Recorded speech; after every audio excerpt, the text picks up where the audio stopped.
तो देखिए बच्चों 2023 का फिजिक्स का पेपर हम लोग सॉल्व करने जा रहे हैं। तो इसमें सबसे पहले हम सेक्शन ए को सॉल्व करेंगे। सेक्शन ए पूरा एमसीक्यू बेस्ड होता है, आपको पता है 1 मार्क्स का हर क्वेश्चन होता है। सही ऑप्शन टिक करने पे आपको 1 मार्क्स मिलता है, ठीक है। तो चलिए इसका हम पहला क्वेश्चन उठाते हैं। पहला क्वेश्चन हमारा ये है कि the ratio of magnitude of electric field and magnetic field of a plane electromagnetic wave is, और ये 4 हमको ऑप्शन गिवन है 1, 1/c, c, 1/c², ठीक है। तो बच्चों इस क्वेश्चन में हमसे कहा जा रहा है किसी इलेक्ट्रोमैग्नेटिक वेव में, किसमें? इलेक्ट्रोमैग्नेटिक वेव में इलेक्ट्रिक फील्ड और मैग्नेटिक फील्ड, ठीक है। E मतलब इलेक्ट्रिक फील्ड का मैग्नीट्यूड और B मतलब मैग्नेटिक फील्ड का मैग्नीट्यूड, इसका रेशियो क्या होता है, ठीक है। और ये 4 हमको ऑप्शन गिवन है। बच्चों आपको पता होना चाहिए कि जब एक इलेक्ट्रोमैग्नेटिक वेव होती है तो उसमें इलेक्ट्रिक फील्ड और मैग्नेटिक फील्ड दोनों के वाइब्रेशन होते हैं, और दोनों की वाइब्रेशन एक दूसरे से परपेंडिकुलर होते हैं।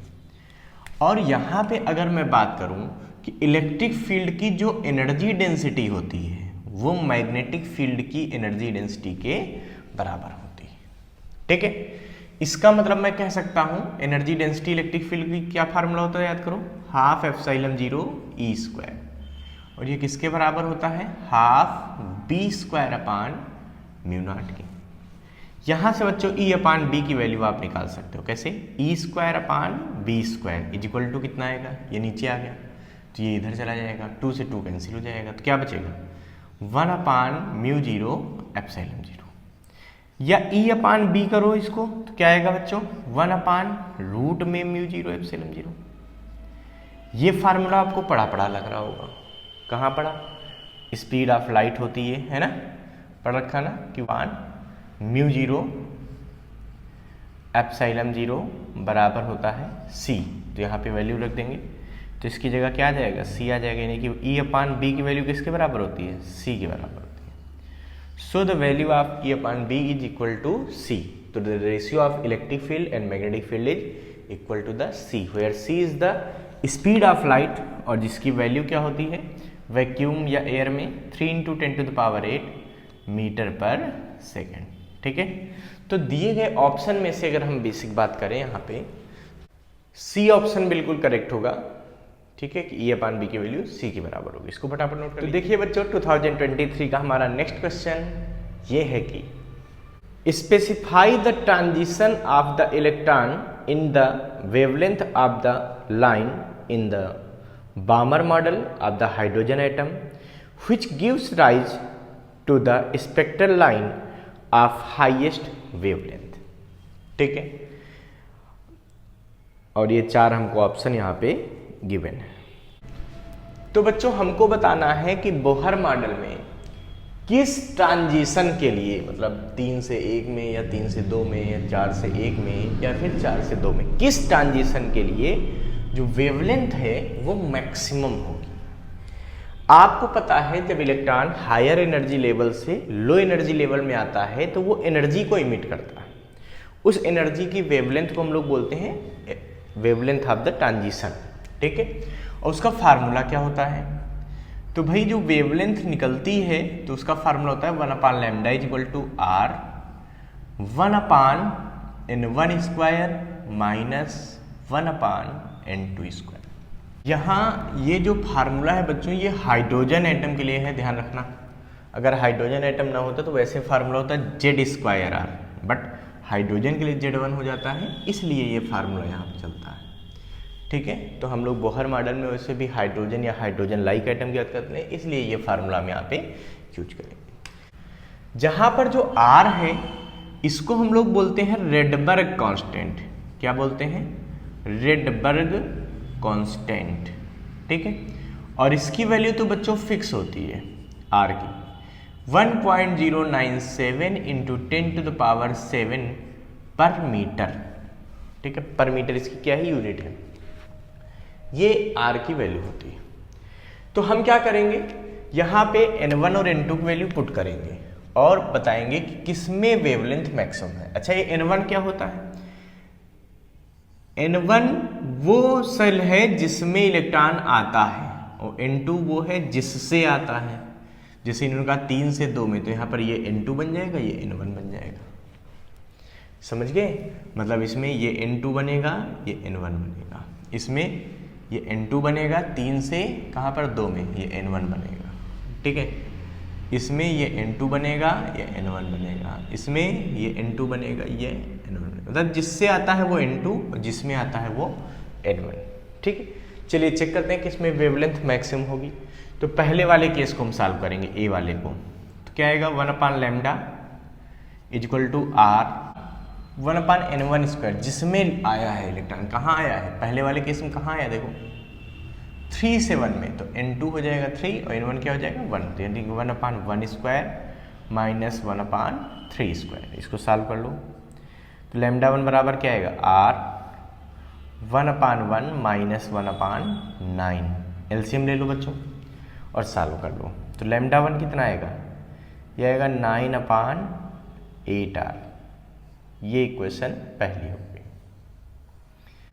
ठीक है, अब हम बी वाले में सॉल्व करते हैं कि बी में कितना वेवलेंथ निकलेगा इस ट्रांजिशन में। तो इसको जब आप सॉल्व करोगे तो क्या मिलेगा भाई, 1/λ इक्वल टू क्या है फार्मूला, R 1/N1 स्क्वायर। तो इस केस में N1 क्या है, N1 मतलब जहाँ इलेक्ट्रॉन आ रहा फाइनली, तो 1/2 स्क्वायर माइनस 1/ कहाँ से आ रहा, 3 स्क्वायर से। इसको सॉल्व करेंगे तो क्या मिलेगा बताओ, R ये मिलेगा 1/4 माइनस 1/9। तो लैम्डा की वैल्यू हो जाएगी यहाँ पे 36/5R। ठीक है, एलसीएम ले लो भाई, ये 9 ये 4 तो ऊपर हो गया 5 और नीचे आया 36। तो ये दूसरे केस की लैम्डा हो गई, ये λ2 हो गई। ठीक है, तीसरे केस में लैम्डा फाइंड करते हैं, सी वाले केस में। इसमें कितना आएगा बताओ, ये आएगा बच्चों 1/λ3 बराबर R। ठीक है, ये सब हाइड्रोजन के लिए होता है क्योंकि वहाँ पे Z1 हो चुका होता है ना। 1/N1 स्क्वायर, N1 की जगह 1 का square minus 1/N2 square, N2 की जगह 4 का स्क्वायर। इसको सॉल्व कर लो तो ये बच्चों क्या आएगा, यह आएगा 1/λ3 इक्वल टू R 1/1 माइनस 1/16। इसको सॉल्व करेंगे तो λ3 की वैल्यू क्या आएगी, 16/15R। ठीक है, एलसीएम लेके इसको पलट दिया तो ये आ गया λ3। अच्छा, अब बच्चों λ4 निकालेंगे कि इस केस में कितना वेवलेंथ होगा, सोचो। तो 1/λ4 इक्वल टू क्या आएगा, R 1/N1 स्क्वायर, N1 की जगह कितना है 2 का स्क्वायर माइनस 1/N2, N2 की जगह कितना है 4 का स्क्वायर। इसको सॉल्व कर लो तो 1/λ4 कितना आएगा, R 1/4 माइनस 1/16। यहाँ बच्चों एलसीएम ले लेंगे तो λ3 की वैल्यू क्या आएगी, ये आएगी 16/3R। कितना आ जाएगा, 16/3R। तो आप सोचो बच्चों कि किस केस का वेवलेंथ मैक्सिमम आया। लैम्डा है वो किस केस का है, ये है, क्योंकि इसको जब सॉल्व करोगे तो क्या निकलेगा, ये निकलेगा 7.2/R। तो λ2 की वैल्यू जो है वो क्या है 7.2/R। यहाँ पे अगर सॉल्व करोगे तो क्या निकलेगा, ये निकलेगा लगभग 1 ठीक है 1 समथिंग/R। इसको सॉल्व करोगे तो कितना निकलेगा, ये निकलेगा 1 और 0 और उसके बाद कुछ आएगा 6 समथिंग/R। इसको सॉल्व करोगे तो कितना आएगा, ये आएगा बच्चों 5.3 समथिंग/R। तो सबसे बड़ा लैम्डा किसका है, सबसे बड़ी वेवलेंथ किसकी है, ये λ2। इसका मतलब N2 इक्वल टू 3 से N1 इक्वल टू 2 में के ट्रांजिशन में सबसे ज़्यादा वेवलेंथ मिलेगी। तो we get maximum wavelength in this region, so B option will be correct. इस ट्रांजिशन में मैक्सिमम वेवलेंथ मिलेगी। ठीक है, इसको फटाफट नोट कर लीजिए बच्चों। बच्चों क्वेश्चन नंबर 3 ट्राई करते हैं 2023 के पेपर का। क्वेश्चन नंबर 3 ये है कि a ray of monochromatic light propagating in air is incident on the surface of water. Which of the following will be same for the reflected and refracted rays? और ये 4 option given है, A energy carried, B speed, C frequency and D wavelength. देखो बच्चों, हमसे कह रहे हैं कि एक मोनोक्रोमैटिक लाइट है, ठीक है। मोनोक्रोमैटिक ये होती क्या है बच्चों?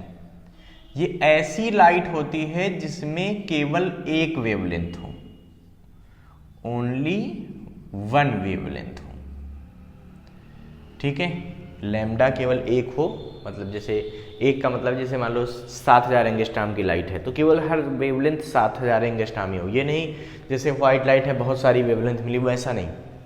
मोनोक्रोमैटिक मतलब मोनो मतलब एक, सिंगल, क्रोमैटिक मतलब कलर, जिसमें केवल एक ही कलर की वेवलेंथ हो, उसको बोलते हैं मोनोक्रोमैटिक।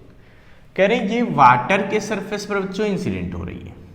कहाँ इंसिडेंट हो रही है? वाटर में। मान लेते हैं ये वाटर है, ठीक है। इस पे लाइटें क्या हो रही है? इंसिडेंट हो रही है। अच्छा, ये हमने इंसिडेंट करा दिया, ठीक है। ये लाइट है और इसको कहाँ इंसिडेंट कराया? वाटर के सरफेस। तो कह रहा है रिफ्लेक्टिंग और रिफ्रैक्टिंग रे के लिए कौन सी चीज इनमें से सेम होगी? और चार चीजें हमको दिया है, एनर्जी दिया है, फ्रीक्वेंसी दिया है, स्पीड दिया है और वेवलेंथ दिया है। चेक करते हैं। तो बच्चों आपको पता है कि जब लाइट रे किसी भी एंगल से यहाँ पे इंसिडेंट होगी तो इस लाइट रे का कुछ पार्ट तो इस के अंदर चला जाता है। इस फिनोमिना को हम लोग बोलते हैं रिफ्रैक्शन। तो ये हो जाती है रिफ्रैक्टेड रे, ठीक। और कुछ पोर्शन इसका जो होता है वो इस सरफेस से क्या हो जाता है? रिफ्लेक्ट हो जाता है। ये वाली हो जाती है रिफ्लेक्टेड रे, ठीक है। ये पता होना चाहिए। अब यहां पे जो वेवलेंथ आती है लैम्डा, मान लो एयर में, ठीक है, लैम्डा ए। तो यहां पर आने पर वेवलेंथ हो जाती है लैम्डा ए अपान म्यू, जहां म्यू क्या है? यह है रिफ्रैक्टिव इंडेक्स किसका? Of water. यानी कि लैम्डा तो चेंज हो जाता है, ठीक है। इसका लैम्डा हो जाएगा लैम्डा ए अपान म्यू और इसका लैम्डा वही रहेगा जो था एयर में, क्योंकि ये तो एयर में ही चली गई। तो रिफ्लेक्टेड रे और रिफ्रैक्टेड रे का वेवलेंथ तो अलग अलग होता है, स्पीड भी अलग अलग होती है। क्यों? क्योंकि अगर यहाँ स्पीड ऑफ लाइट c है तो यहाँ हो जाती है c अपान म्यू, ये स्पीड हो जाती है। तो स्पीड भी यहाँ c अपान म्यू हो गई और इसकी c बनी रहेगी। तो यहाँ पर स्पीड कम हो जाती है, वाटर में जाने पर स्पीड क्या हो जाती है? कम हो जाती है एयर से। तो यहाँ पर स्पीड भी अलग अलग होगी, यानी कि रिफ्रैक्टेड रे रिफ्लेक्टेड रे की स्पीड भी अलग अलग होगी, वेवलेंथ अलग होगी, स्पीड अलग होगी, एनर्जी भी अलग होगी। क्यों? क्योंकि E बराबर क्या होता है? SC अपान लैम्डा। जब लैम्डा अलग अलग हो गया तो ये भी अलग अलग हो गया। मेन बच्चों यहाँ पे जो बचती है वो है फ्रीक्वेंसी। तो ध्यान रखना फ्रीक्वेंसी, ठीक है, न्यू, ये चेंज नहीं होती, ये जितनी यहां रहेगी उतनी यहां रहेगी। मतलब जो रिफ्लेक्टेड रे है और रिफ्रैक्टेड रे है इसमें से फ्रीक्वेंसी सेम होती है। तो बच्चों यहाँ पर frequency is the correct answer, यानी कि जो दिए गए ऑप्शन है उसमें से हमको अगर हम देखें तो हमको क्या दिख रहा है कि सी ऑप्शन बिल्कुल करेक्ट होगा कि दोनों वेव की फ्रीक्वेंसी क्या होती है? सेम होती है। इसको फटाफट नोट कर लीजिए बच्चों। 2023 का क्वेश्चन नंबर 4 ट्राई करते हैं। क्वेश्चन नंबर 4 MCQ का ये है कि the formation of the depletion region in a PN junction diode is due to a movement of dopant atoms, B diffusion of both electron and holes, C drift of electrons only, and D drift of holes only। Okay, तो देखिए बच्चों इस question में हमसे कह रहे हैं कि जो PN जंक्शन डायोड है, क्या है? PN जंक्शन ये है, मान लेते हैं, ठीक है। इसमें डिप्लेशन लेयर के बारे में पूछा गया कि वो किस तरीके से बनती है, किसके मूवमेंट से बनती है। तो बच्चों देखो है क्या कि अगर ये PN जंक्शन है, ये P टाइप सेमीकंडक्टर है और ये N टाइप सेमीकंडक्टर,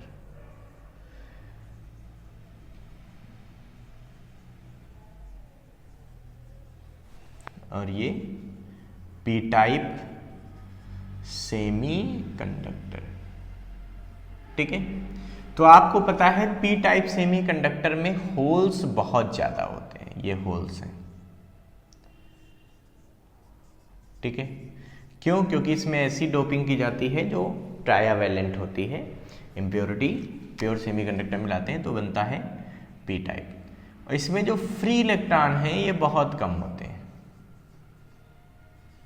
यानी कि होल्स जो हैं वो मेजॉरिटी होते हैं पी टाइप में, और फ्री इलेक्ट्रॉन क्या होते हैं, माइनॉरिटी होते हैं।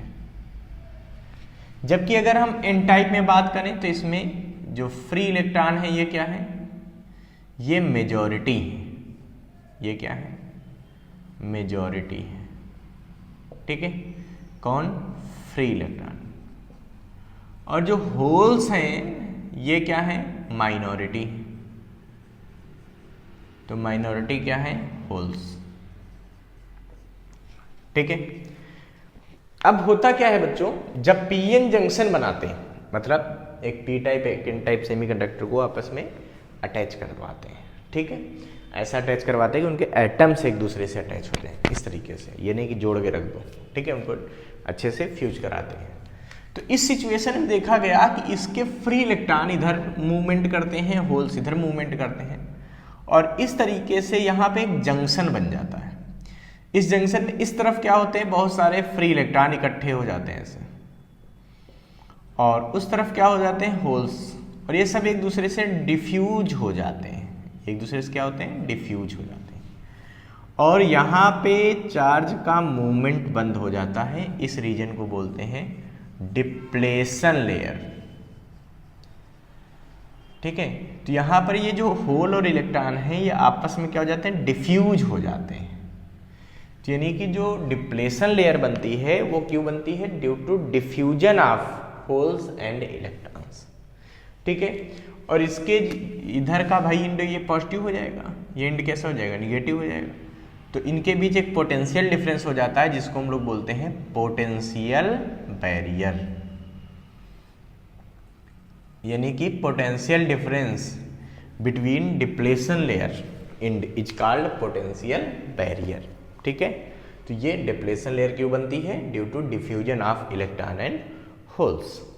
इसको फटाफट नोट कर लीजिए बच्चों, इसका मतलब जो दिए गए ऑप्शन है उनमें से अगर मैं बेसिक बात करता हूं तो कौन सा ऑप्शन सही होगा, बी वाला ऑप्शन बिल्कुल करेक्ट होगा कि diffusion of electron and holes से डिप्लेशन लेयर बनती है, ठीक है। तो देखिए बच्चों 2023 की फिजिक्स का हम लोग क्वेश्चन पेपर सॉल्व कर रहे हैं सीबीएसई बोर्ड का।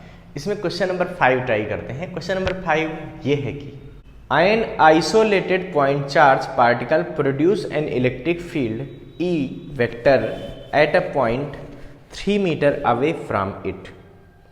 The distance of the point at which the electric field is E vector upon 4 will be. तो बच्चों देखिए इसमें क्या कह रहे हैं कि कोई आइसोलेटेड चार्ज है, मान लीजिए ये Q चार्ज है, ठीक है, इससे 3 मीटर की डिस्टेंस पर, ये मान लो 3 मीटर हो गया, ठीक। यहां पर कह रहे हैं इलेक्ट्रिक फील्ड E प्रोड्यूस होती है। कितनी इलेक्ट्रिक फील्ड प्रोड्यूस होती है, E प्रोड्यूस होती है। तो भाई E का फार्मूला क्या होगा, अगर E का मैग्नीट्यूड की बात करो तो ये होगा 1/4πε0 Q/r², ठीक है। हमसे कह रहे हैं कि कहां पे, कितनी दूरी पे, मतलब इलेक्ट्रिक फील्ड E/4 हो जाएगी। भाई हमको ये तो पता है किसी चार्ज से जैसे जैसे दूर बढ़ते जाओगे इलेक्ट्रिक फील्ड कम होती जाएगी, तो हम मान लेते हैं यहाँ कहीं होगा, इस डिस्टेंस को हम मान लेते हैं कैपिटल R, और यहाँ पे इलेक्ट्रिक फील्ड मान लेते हैं कितनी हो गई बच्चों, E/4। देखो वेक्टर सेम होने का मतलब है, E वेक्टर मतलब सेम लाइन पे होना चाहिए पॉइंट, ठीक है। अब ये डिस्टेंस हमको पता करनी कहाँ पे E/4 हो जाएगी। तो भाई अगर मैग्नीट्यूड के लिए मैं बात करूं तो फार्मूला सेकंड केस के लिए क्या होगा, E/4 इक्वल टू, भाई E इक्वल टू क्या होता है 1/4πε0 Q/ डिस्टेंस का स्क्वायर। तो डिस्टेंस क्या मान लिया, कैपिटल R, और यही हमको पता करना है। अच्छा बच्चों ये इक्वेशन 1 हो गई, ये इक्वेशन 2 हो गई। दोनों को अगर मैं डिवाइड कर लूँ क्या मिलेगा, फर्स्ट में सेकेंड से डिवाइड कर लूँ क्या मिलेगा, 4/1 इज इक्वल टू, ये तो कैंसिल हो जाएगा भाई, ये अपान ये करोगे तो ये कैंसिल हो जाएगा, तो बचेगा क्या, कैपिटल R की पावर 2 अपान स्मॉल r की पावर 2, ठीक है। तो capital R square equal to क्या बचेगा, 4 इंटू स्मॉल r स्क्वायर, या capital R equal to 2 into small r, 2 2 into small R की वैल्यू कितना दिया है 3 मीटर, 3 मीटर पे ऐसा हुआ था, तो आर कितना आ जाएगा 6 मीटर। इसका मतलब अगर 3 मीटर पे इलेक्ट्रिक फील्ड ई वेक्टर है तो कितना डिस्टेंस पर 6 मीटर पे, इससे दोगुनी डिस्टेंस पे इलेक्ट्रिक फील्ड ई बाई 4 हो जाएगी। ठीक है, तो जो दिए गए ऑप्शन है उसमें से डी ऑप्शन बिल्कुल करेक्ट हो जाएगा कि 6 मीटर पे इलेक्ट्रिक फील्ड ई बाई 4 हो जाएगी। इसको फटाफट नोट कर लीजिए। सीबीएसई बोर्ड के 2023 का क्वेश्चन नंबर 6 ट्राई करते हैं। क्वेश्चन नंबर 6 ये है कि the curve of binding energy per nucleon as a function of atomic number has sharp peak for helium nucleus. This implies that helium nucleus is A. radioactive, B. unstable, C. easily fissionable and D. more stable nucleus than its neighbors। तो बच्चों देखिए, जब हम लोग binding energy per nucleon का, ठीक है, atomic number से बाइंडिंग एनर्जी पर न्यूक्लियन को एटॉमिक नंबर से हम लोग ग्राफ खींचते हैं तो हमें देखते हैं कि हाइड्रोजन का यानी कि 1H1 का बहुत कम होता है बाइंडिंग एनर्जी पर न्यूक्लियन, और हीलियम का बहुत ज़्यादा हो जाता है, लगभग 7 के आसपास हो जाता है। ठीक है, इसके बाद फिर बेरिलियम का उससे कम होता है। ठीक है, फिर और ज़्यादा, फिर कम, ऐसे कर्व चलता है। तो हीलियम का जो एटॉमिक ये बाइंडिंग एनर्जी पर न्यूक्लियन है काफ़ी ज़्यादा बड़ा ये पीक मिलता है। ये पीक क्या बताता है? तो भाई आपको पता होना चाहिए कि अगर बाइंडिंग एनर्जी पर न्यूक्लियन किसी की बहुत ज़्यादा है, इसका मतलब वो ज़्यादा स्टेबल। तो जब हीलियम पे एक पीक मिलता है, इससे पता चलता है कि ये इसके आसपास वाले एटम से क्या है, ज़्यादा स्टेबल है। ध्यान रखना, इसका मतलब helium is more stable then the nearer atom, यानी कि इसमें ऑप्शन नंबर 2 सही हो जाएगा कि हीलियम जो है वो अपने आसपास वाले एटम से ज़्यादा स्टेबल है। ठीक है, और बच्चों जो बाइंडिंग एनर्जी पर न्यूक्लियन है, जो बाइंडिंग एनर्जी पर न्यूक्लियन है, ये जितना ज़्यादा होती है न्यूक्लियस उतना ज़्यादा स्टेबल होता है। इसका मतलब हीलियम बहुत ज़्यादा स्टेबल है अपने आसपास के एटम से। इसका मतलब जो दिए गए ऑप्शन उसमें से डी ऑप्शन बिल्कुल करेक्ट हो जाएगा, helium is more stable then the neighbouring atoms.